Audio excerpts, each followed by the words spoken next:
Assalamualaikum warahmatullahi wabarakatuh. Selamat malam. Di sini kami dari kelompok 4, yaitu yang beranggotakan saya sendiri, Ronsani Syalagan, kemudian Jene Huliana Sitorus, kemudian Evi Kristina Siburian akan mempresentasikan tugas kelompok kami yang berjudul Area Fungsional dan Usulan Bisnis untuk UMKM Alumni 4. Next.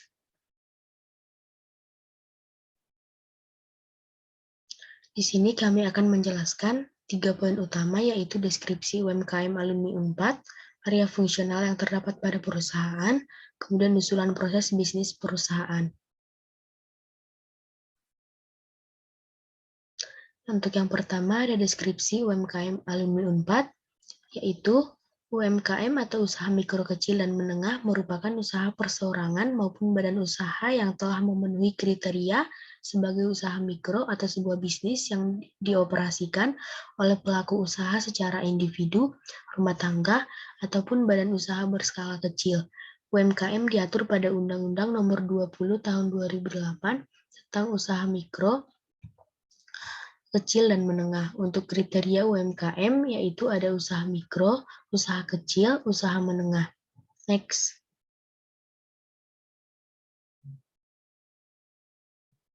Untuk ciri-ciri UMKM di sini, yang pertama ada jenis komoditi atau barang yang ada pada usahanya tidak tetap atau bisa berganti sewaktu-waktu.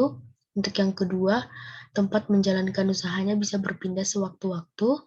Yang ketiga, ada usahanya belum menerapkan administrasi, bahkan keuangan pribadi dan keuangan usaha masih disatukan. Untuk yang keempat, sumber daya manusia di dalamnya belum punya jiwa wirausaha yang mumpuni. Yang kelima, ada biasanya tingkat pendidikan SDM-nya masih rendah. Selanjutnya, biasanya pelaku UMKM belum memiliki akses perbankan, namun sebagian telah memiliki akses ke lembaga non-bank. Kemudian pada umumnya belum punya surat izin usaha atau legalitas termasuk NPWP.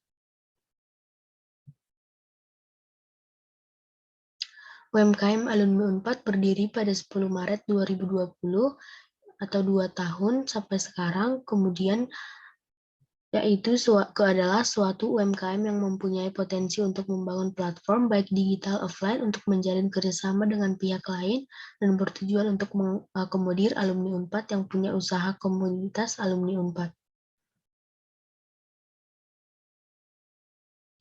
Untuk UMKM alumni Unpad sendiri mempunyai 3 outlet atau toko, yaitu untuk yang pertama ada di Hotel Inforis Bandung, yang kedua ada di Bandung Trade Center, yang ketiga ada di kantor Kadin Bandung. Untuk jenis UMKM Alumni Unpad merupakan jenis UMKM atau usaha kuliner yang berarti salah satu banyak bisnis UMKM yang paling banyak digandrungi, bahkan hingga kalangan muda sekalipun. Berbekal inovasi dalam bidang makanan dan modal yang tidak terlalu besar, untuk bisnis ini bisa dibilang cukup menjanjikan mengingat setiap hari semua orang membutuhkan makanan.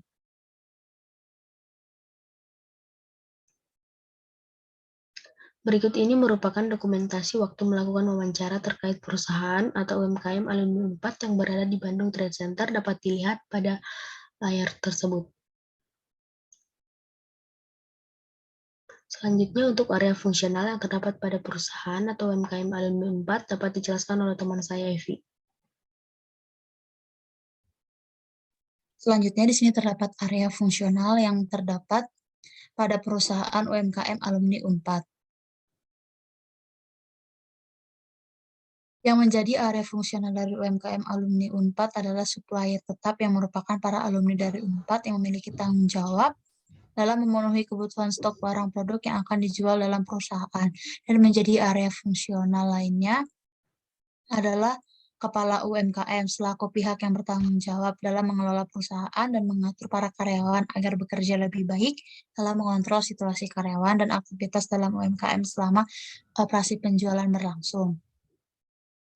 Selanjutnya di sini terdapat usulan bisnis yang diharapkan pada UMKM Alumni Unpad yang seharusnya dijelaskan oleh Jenny Huliana, namun beliau terdapat kendala terhadap jaringan di tempat tinggalnya. Untuk itu saya yang akan melanjutkannya.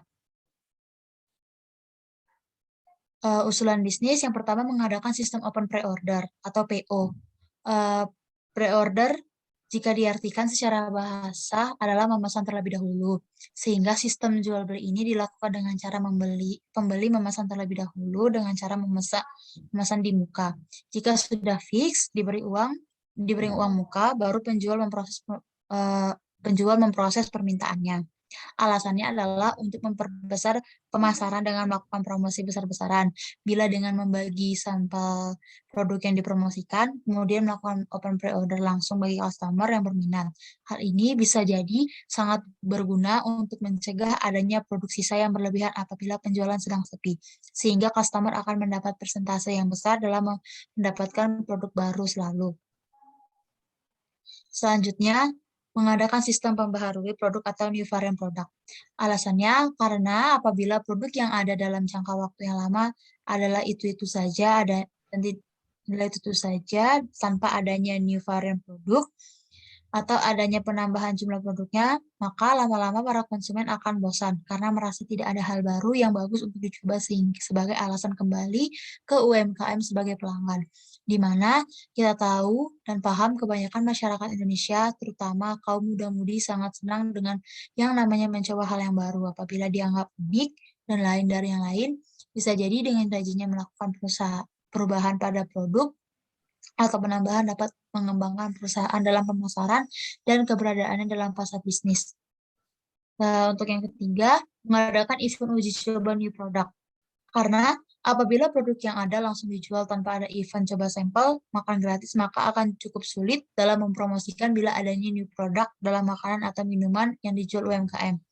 Biasanya, sebuah perusahaan akan melakukan uji sampel ke masyarakat untuk melihat mana yang menjadi favorit rata-rata kesukaan masyarakat sekitar perusahaan menjual produk. Karena tidak ada gunanya jual makanan atau minuman yang tidak disukai pasar target karena hanya akan menjemput kerugian saja.